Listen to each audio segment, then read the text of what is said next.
Bismillahirrahmanirrahim. Assalamualaikum warahmatullahi wabarakatuh. Alhamdulillahirabbil alamin. Wabihi nasta'in ala umuri dunya waddin. Wassalatu wassalamu ala asrofil anbiya'i wal mursalin wa ala alihi washabihi ajmain. Alhamdulillah, pada pertemuan kali ini Selasa 14 Desember 2020, atas berkat rahmat Allah, kita semua dapat melaksanakan proses belajar mengajar dalam keadaan sehat walafiat. Walaupun pelaksanaan pembelajaran dilaksanakan secara daring, namun tidak mengurangi semangat kalian dalam mencari ilmu.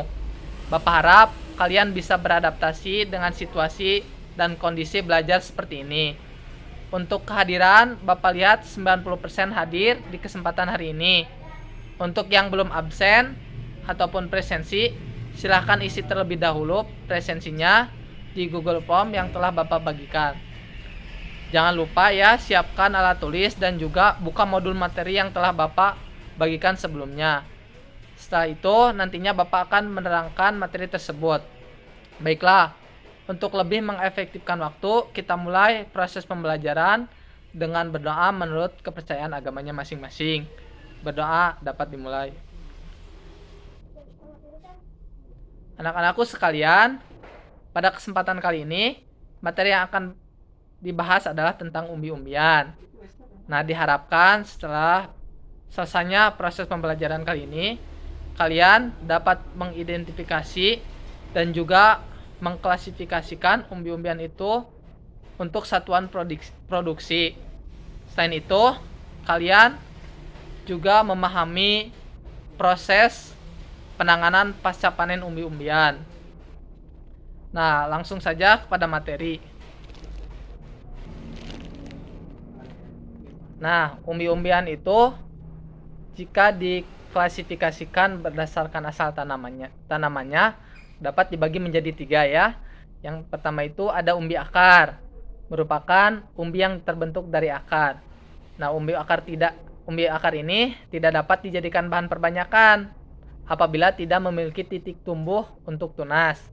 Nah, dilihat dari asalnya, umbi akar itu terbentuk dari akar tunggang ataupun akar yang bercabang. Yang kedua ada umbi batang.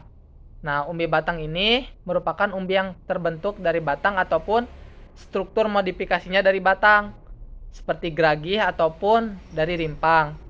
Nah, umbi batang itu mampu memunculkan tunas maupun akar ya, sehingga kerap kali dijadikan bahan perbanyakan vegetatif oleh manusia. Lalu yang terakhir ada umbi lapis. Nah, umbi lapis ini merupakan jenis umbi yang terbentuk dari tumpukan ya atau pangkal daun yang tersusun rapat dalam format roset. Lalu kita lanjut kepada jenis-jenis umbi itu sendiri. Nah, yang pertama ada umbi kayu atau sering kita kenal dengan singkong ya. Bentuknya itu silinder dan ujungnya itu mengecil. Diameternya itu rata-rata 2-5 cm. Panjangnya bisa sampai 30 cm. Kulitnya itu 2 lapis, ada bagian daging dan juga bagian kulitnya ya. Juga terdapat lapisan kambium ya di antara kulit di bagian dalam dan juga dagingnya. Lalu yang kedua itu ada ubi jalar. Nah, kulitnya itu lebih tipis dibandingkan dengan kulit singkong. Nah, warna daging umbi itu putih, ada yang kuning juga, jingga, merah-merahan, dan juga ada yang warna ungu. Nah, bentuknya itu bulat dan lonjong. Dagingnya itu mengandung serat, juga karbohidrat sebagian besar dalam bentuk pati. Nah, selanjutnya ada talas ya, mengandung senyawa produk sekunder metabolisme antara lain alkaloid, glikosida, saponin, dan juga resin. Nah, mengandung juga kristal kalsium oksalat. Nah, biasanya senyawa ini yang menyebabkan rasa gatal. Tapi bisa dikurangi dengan proses pengolahan perendaman. Nanti dibahas di pertemuan selanjutnya. Nah, bagaimana sih penanganan pasca panen dari umbi-umbian itu sendiri?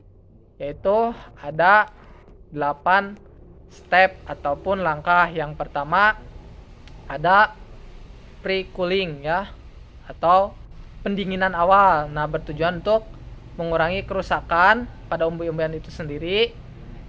Nah, tujuan umumnya itu memperlambat respirasi. Yang kedua, menurunkan kepekaan ya terhadap serangan mikroorganisme. Lalu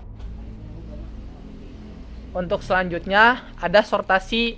Nah, sortasi ini bertujuan untuk memisahkan komoditi yang luka, busuk dan cacat untuk menghindari penyebab infeksi ke komoditi lain. Ya, khususnya bila pestisida. Nah, lalu ada proses pencucian. Nah, untuk beberapa umbi-umbian memerlukan pencucian ya. Yang tujuannya itu kan biasanya umbi-umbian itu banyak tanah ya, karena kan umbi-umbian itu berasal dari banyaknya dari tanah ya, yaitu menghilangkan kotoran dari tanah yang menempel dan juga residu itu sendiri ya, atau fungisida maupun insektisida. Lalu ada proses selanjutnya itu ada grading ya. Tujuannya itu untuk memisahkan produk berdasarkan mutu, warna, berat, dan juga ukuran. Nah, umumnya pemilahan masih dilakukan secara visual dan manual, baik di kebun maupun rumah. Lalu ada proses pengemasan ya, untuk melindungi komoditi dari kerusakan fisik selama pengangkutan. Nah, bahan pengemas luar biasanya kayu, rotan bambu, atau karton bergelombang ya. Lalu ada penanganan dengan cara cold storage ya, diperlukan untuk umbi-umbian yang mudah rusak. Nah, penyimpanan dingin yang baik digunakan di suhu dan kelembapan nisbi. Ya, lanjut. Nah, sebelumnya Bapak telah menugaskan kepada kalian untuk menjelaskan tiap kelompok satu jenis umbi-umbian. Nah, untuk sekarang silahkan dilanjut dari mulai kelompok 1 ya.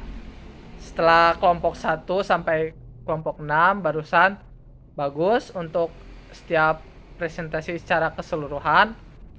Namun untuk kedepannya kalian memahami terlebih dahulu materi ataupun konsep pokok yang akan kalian terangkan. Baiklah, untuk di akhir kelas ini dapat kita simpulkan umbi-umbian itu merupakan salah satu hasil nabati yang memiliki kandungan karbohidrat yang tinggi. Untuk umbi-umbian sendiri dapat dibagi menjadi 3 berdasarkan asal tanamannya, yaitu umbi akar, umbi batang, dan juga umbi lapis. Nah, untuk sekarang diadakan sesi tanya jawab. Silakan ya, jika ada yang ingin ditanyakan bisa ditanyakan. Ya. Baik, silakan.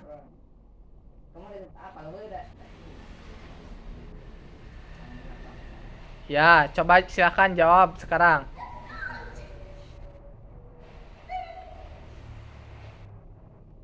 Baik, jika tidak ada yang ditanyakan, kita cukupkan sekian untuk kelas hari ini. Untuk tugasnya kalian di minggu depan ini, yang pertama untuk tiap kelompok silakan sebutkan karakteristik fisik dan kimia umbi-umbian. Ya, untuk tiap kelompok satu jenis umbi-umbian, berarti secara keseluruhan ada 6 jenis umbi-umbian. Mungkin sekian yang bisa Bapak sampaikan. Untuk kurang dan lebihnya mohon dimaafkan.